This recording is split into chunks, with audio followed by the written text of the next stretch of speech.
Good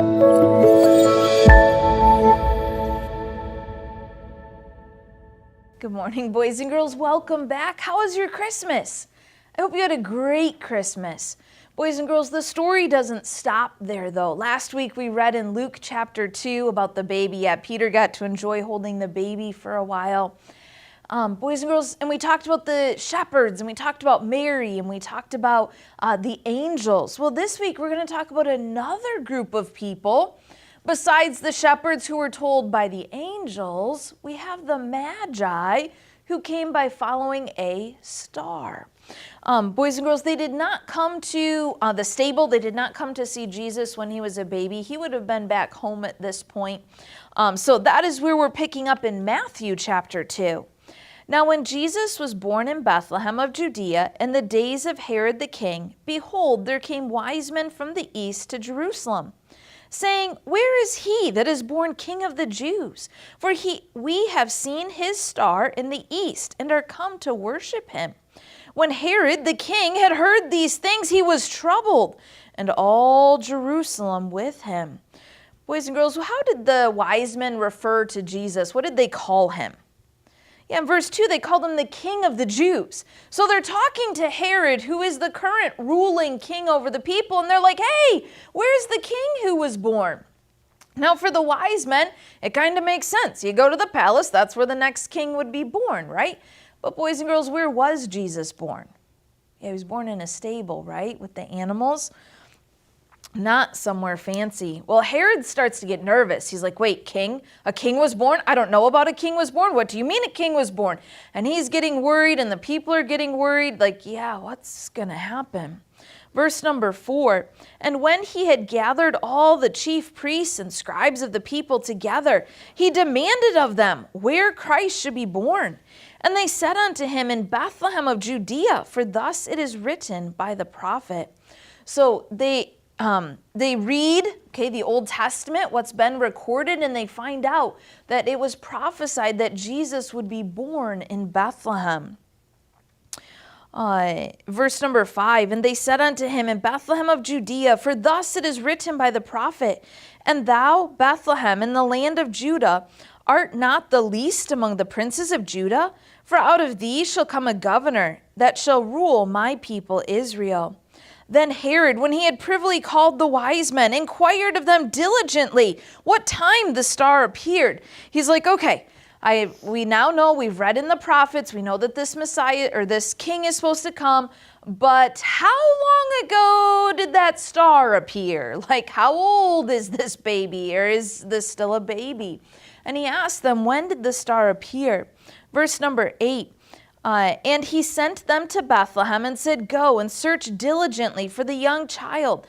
And when ye have found him, bring me word again that I may come and worship him also. So yeah, that's right, Peter. He pretends that he wants to go worship this king. He's like, oh, come back and tell me because I want to go worship too. Boys and girls, remember, he's troubled. He's upset. He's worried that Jesus would take his kingdom. He doesn't want to go worship. Verse number 9, when they had heard the king, they departed, and lo, the star which they saw in the east went before them, till it came and stood over where the young child was. When they saw the star, they rejoiced with exceeding great joy. And that when they were come into the house, they saw the young child with Mary his mother, and fell down and worshipped him. And when they had opened their treasures, they presented unto him gold and frankincense and myrrh. Boys and girls, first what we want to notice that they fell down and they worshipped Jesus, the young child. Their response as grown men when they saw Jesus was to bow down and worship him. Boys and girls, he deserves our worship. These men had traveled a long distance. They had weary from traveling, and they were probably pretty hungry. You're right, Peter. Their first response was to bow down and to worship. They had made this long trip so that they could see Jesus. I want to talk about the gifts for just a second. Gold, frankincense, and myrrh are not like, giving a baby a rattle or a young toddler a toy to play with, or, they didn't give him a soccer ball. Sorry, Peter. They brought gold, frankincense, and myrrh. The gold represented Jesus' royalty, that he would be king of the Jews. The frankincense just was to represent his deity. It was something that was, his deity. There we go. The fact that he was God. Okay, that's what I'm going for, boys and girls. It was used in worship, and he should be worshiped. And then the myrrh showed his humanity. He was going to die on the cross, and he would need the myrrh. So the fact that he was royalty, that he's 100% God and at the same time 100% man, was represented in those three gifts that were given to him. Verse number 12, and being warned of God in a dream that they should not return to Herod, they departed into their own country another way.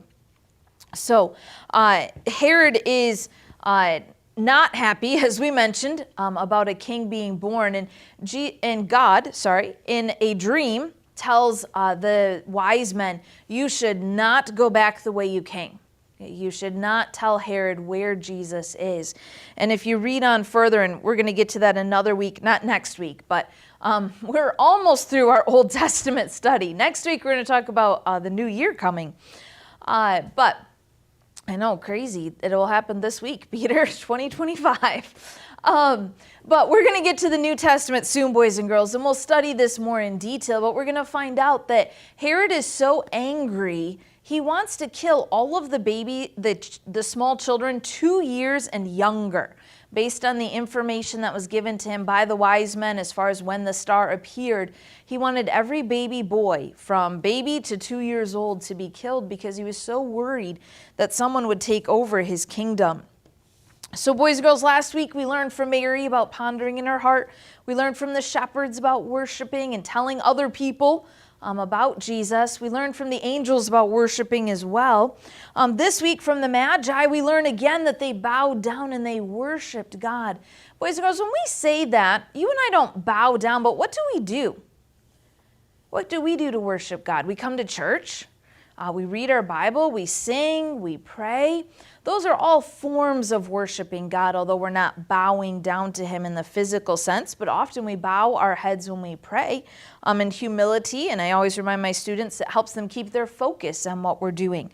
Now, can you pray anywhere? Yes, you sure can, but oftentimes we bow our heads just out of reverence and respect.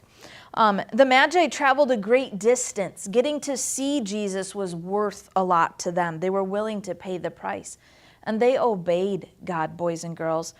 Herod, on the other hand, is so controlled by his desire for power and his hatred and his pride that we're going to see it caused him to lie. He said he wanted to come and worship, and then he was willing to commit murder of babies who obviously couldn't even defend themselves. Boys and girls, as you go about this next week, I hope that you will be like the Magi or the wise men, that you will be willing to obey, and you will take worshiping God seriously.